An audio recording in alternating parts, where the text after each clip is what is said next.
is the Kremlin, citadel of Russian communism. Looking at Russia, we might see it as a country to be studied, as we study other nations of the world. Yet we know that Russia today is regarded as a grave threat to our nation, to our freedom, to the peace of the world. Why so? What makes it a threat? Looking closer, we see a clue. Public display of giant portraits of communist leaders. These leaders, by their actions, have caused the world to stand guard. Here, in Russia, you see the reason why so many nations are building up their defenses. Here, in Russia, you see the reason why we are spending billions of dollars in defense production. Why your family is paying the highest taxes in our history. The leaders of Russia tell us their only concern is the defense of their own nation. Is this so? Or are they ambitious for world conquest? Question. A question communist. Ever hear of Karl Marx? In his mind, communism was born more than 100 years ago. He looked at the world and saw men as divided into two classes, workers and capitalists. In the Communist Manifesto, he called upon the workers, the proletarians, to rise up and overthrow their capitalistic masters. He cried, "The proletarians have nothing to lose but their chains. They have a world to win. Working men of all countries, unite." This was the promise and the challenge of communism. In Russia, the Tsar was the government. To support the wealthy aristocracy, millions of peasants toiled in virtual slavery. The Cossacks, dreaded police of the Tsar, enforced tyrannical laws. Here was fertile ground for the ideas of communism. For here, indeed, the people had nothing to lose but their chains, the chains of the imperial government. In 1914, the Tsar sent his troops into the war that swept Europe. For more than 2 years they fought. While at home, people suffered from shortages, brought about the despotism and corruption of the imperial government. The people grew rebellious. Only a strong army could sustain the Tsar in power. But revolution was preached on the battlefield, too, to an army broken with corruption. Inevitably, the Russian army surrendered. And with the defeated army returning under the banners of revolution, the imperial government fell. Revolution reigned. The chains were broken, and in violence was born the government of the proletarians. But a government needs leaders. Ever hear of Nikolai Lenin? He was the first leader of communist Russia. Leon Trotsky was another. Lenin lived but a few years, and out of the vicious struggle for power that followed his death, Joseph Stalin emerged as undisputed leader. Here was a new face, but in the background was an old one, Karl Marx. He established the ultimate aim of communism as world revolution. And the rulers of communist Russia, while firmly establishing their authority at home, created an international organization to stir up revolution throughout the world. Communism was on the march. Stalin was in the Kremlin. But what of the people? The proletarians who had fought to win a new world. Their new world might look promising. But although the land had been taken away from the capitalists, the workers didn't get it. Under communism, virtually everything belongs to the state.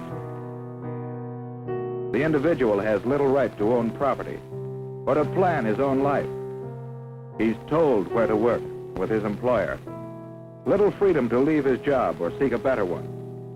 Whereas we believe, and our religions teach, that the individual is all important, communism denies religion and debases the individual to a part of the vast machine that powers the state.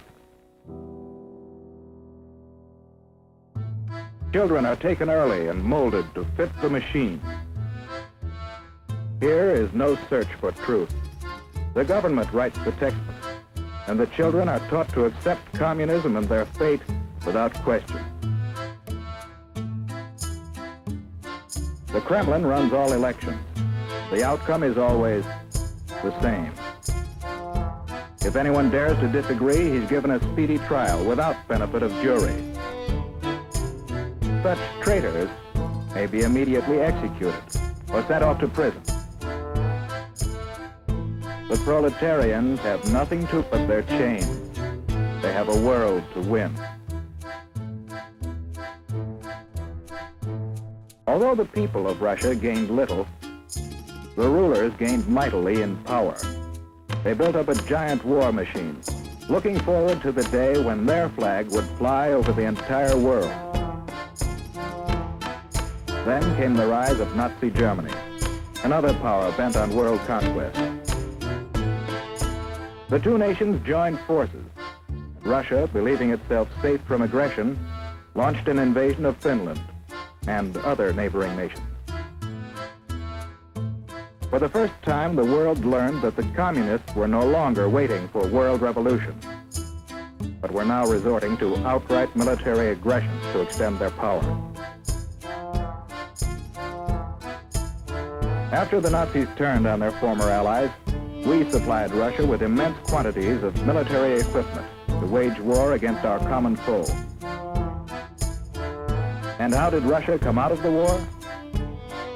In 1917, at the time of the revolution, Russia was already a land of vast area. Soon after the end of World War II, Russia had occupied many new territories, bringing additional millions of people under communist control, and serving notice that Soviet Russia was now a world power to be reckoned with. United with Russia in war, we strove to preserve that unity and peace.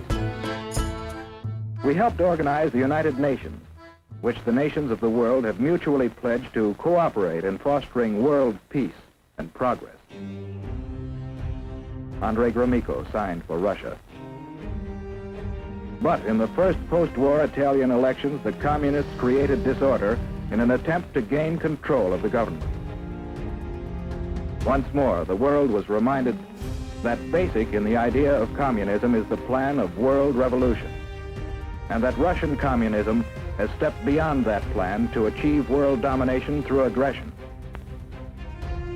In Indochina and Malaya, communist aggression has incited rebellion against established government. In France, communist aggression has fomented strikes against essential industries in attempts to discredit the free government. In Iran, the communists have incited rioting and have preached hatred and distrust of the Western nations. In Eastern Germany, they have openly opposed the West. In China, the communists have established their own puppet government. In Korea, communist aggression has come into actual combat with forces of the United Nations. And with the most deadly of all weapons available to the Russians, no peoples in the world can feel secure against this aggression.